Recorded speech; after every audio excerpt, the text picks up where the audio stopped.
On vous en parle, notre ami Jean-Sébastien Petit-Demange est allé à quelques encablures d'ici, sur une des plages les plus connues de la région évidemment, c'est la plage du Tas. Suivons le guide. Tu es là-bas, hein, mon Jean-Seb?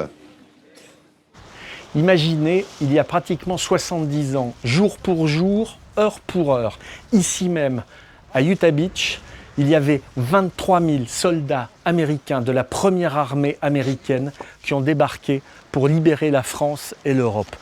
Tout cet événement, aujourd'hui, il continue à vivre avec des centaines, voire des milliers de personnes qui sont là à la veille des cérémonies du 6 juin 1944-2014. Et aujourd'hui, ce tourisme de mémoire, il fait vivre toute cette région. On va découvrir comment, au quotidien, on fait vivre ce devoir de mémoire. Il y a 70 ans, le 6 juin 1944, les troupes alliées débarquaient sur les plages de Normandie. Un seul but, libérer la France et l'Europe du nazisme. Les plages du Nord Cotentin et la campagne normande furent le théâtre d'événements qui ont marqué à jamais ses habitants. Aujourd'hui, 70 ans après, Jean-Noël entretient le souvenir du débarquement. Passionné par cette période de l'histoire, il a racheté il y a 5 ans une ferme qui accueillait une batterie allemande pendant la Seconde Guerre mondiale.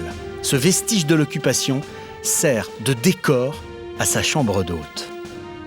On a décidé de faire des chambres d'hôtes et de les mettre un peu dans l'époque des années 40-44.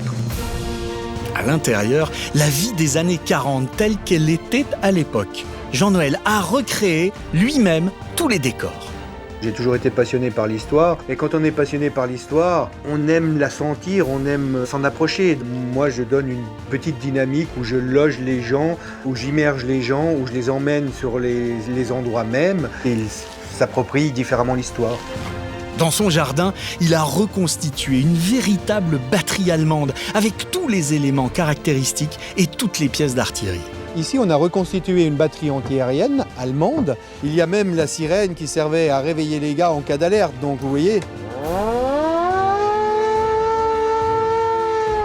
Alors, imaginez-vous, en cas d'alerte, les gars étaient réveillés à la sirène. Ils se levaient à peine le pantalon, à peine le temps de mettre le casque, et ils couraient sur leurs pièces d'artillerie. Donc, avec les ordres qu'elle est en fonction, elle commençait à ausculter le ciel et à chercher les avions qui commençaient à venir bombarder la côte. Jean-Noël est un vrai passionné. La seule manière pour lui de comprendre les événements de juin 44, c'est de les vivre. Une autre façon de regarder l'histoire. Il y a un côté vivant. Et ici, on vit les choses, on les sent les choses, on s'en rapproche. Et pour s'en approcher encore plus, il a mis en place un Jeep Tour. Il propose aux touristes de se rendre à travers la campagne normande sur les lieux marquants du débarquement. Et ce, dans un modèle de Jeep original des GIs américains. Vous voyez tous les blindés? Donc la sortie qui est là, à l'époque il y a un canon de 47 français, on va prendre exactement la même sortie. Pour ce père de famille et ses enfants qui découvrent les lieux pour la première fois, les sensations sont au rendez-vous. On se projette un peu plus dans les terres, sur la plage aujourd'hui. C'est autre chose, hein, ça reflète autre chose que les livres. C'est de l'émotion en plus, quoi, dans le véhicule. Et voilà, quoi, c'est vraiment un rêve. Ça permet surtout de se replonger parce que les films et tout, on voit pas exactement les vrais paysages. Et revenir là, voir comment c'était et tout, je trouve ça super. Une véritable invitation à plonger dans l'histoire, au cœur même des lieux où le débarquement s'est déroulé. Pour Jean-Noël, c'est un devoir de transmission et de mémoire. En 5 ans, j'ai peut-être fait plus de kilomètres qu'un GI en a fait pendant la guerre en Jeep. Pour moi, c'est important de transmettre cette partie de l'histoire pour pas qu'on oublie cette période. Parce que dans les années à venir, bien bientôt plus y avoir de vétérans. Il faut donner l'envie de découvrir cette période aux générations qui vont arriver. Et il n'y a pas que Jean-Noël qui souhaite transmettre l'histoire. Philippe, un autre passionné de cette période, passe la plupart de son temps à photographier les vestiges de la Seconde Guerre mondiale. Ces blocos marquent du temps passé et traces indélébiles de l'occupation allemande. Je viens ici depuis tout petit et ces blocos-là, ça m'a intrigué au départ. À savoir, je jouais dessus quand j'étais gamin et puis après, j'ai commencé à essayer de chercher à comprendre ce que c'était. Et je pense que c'est comme ça que la passion est venue.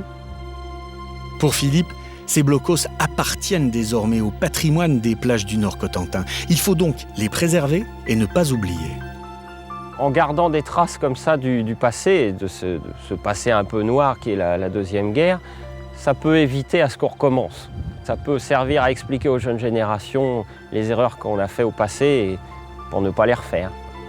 Aujourd'hui, le ministère de la Culture soutient la candidature des plages du débarquement au patrimoine mondial de l'humanité de l'UNESCO. Elles sont un symbole universel de paix et de liberté. Et tous les Bas-Normands, le premier d'entre eux en tête, portent ce projet avec passion. Les plages du débarquement figurent dans les priorités nationales pour la discussion au sein du périmètre de l'UNESCO. Les nouvelles générations sont mobilisées aujourd'hui pour porter demain, après-demain, tout le sens que cette action des forces alliées a eu dans la libération de la Normandie, de la France et de toute l'Europe ensuite. Et donc ce classement, il est pour nous aussi une référence pour l'avenir et aussi la valeur de liberté et de paix que portent ces plages pour les générations futures.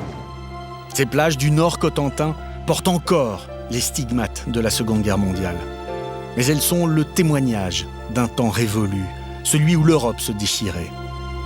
Aujourd'hui, la beauté des lieux nous invite à la réflexion sur ce temps passé, à la mémoire de ceux et de celles qui ont disparu pour une cause juste, la liberté.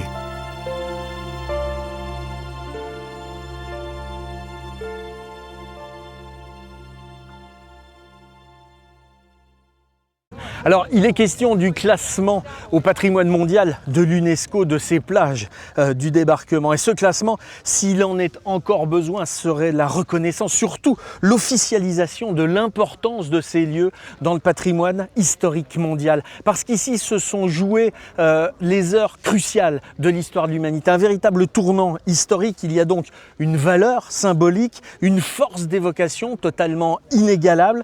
Utah, Omaha, Sword, Gold, Juno sont associés à des notions de paix, de liberté, de réconciliation. Et ce classement pourrait permettre de fédérer les énergies pour que la mémoire perdure, même après la disparition des derniers vétérans, parce que ces lieux en eux-mêmes sont porteurs d'une valeur universelle exceptionnelle. C'est un haut lieu historique. Tout comme Hiroshima qui a été inscrit au patrimoine mondial de l'humanité parce qu'un tournant historique de l'histoire de l'homme s'est tourné là-bas, ici aussi, sur ces plages. Et le Congrès américain a donné son aval à cette inscription au patrimoine mondial. Et maintenant, il reste la dernière étape à franchir pour que tout cela soit quelque peu sanctuarisé.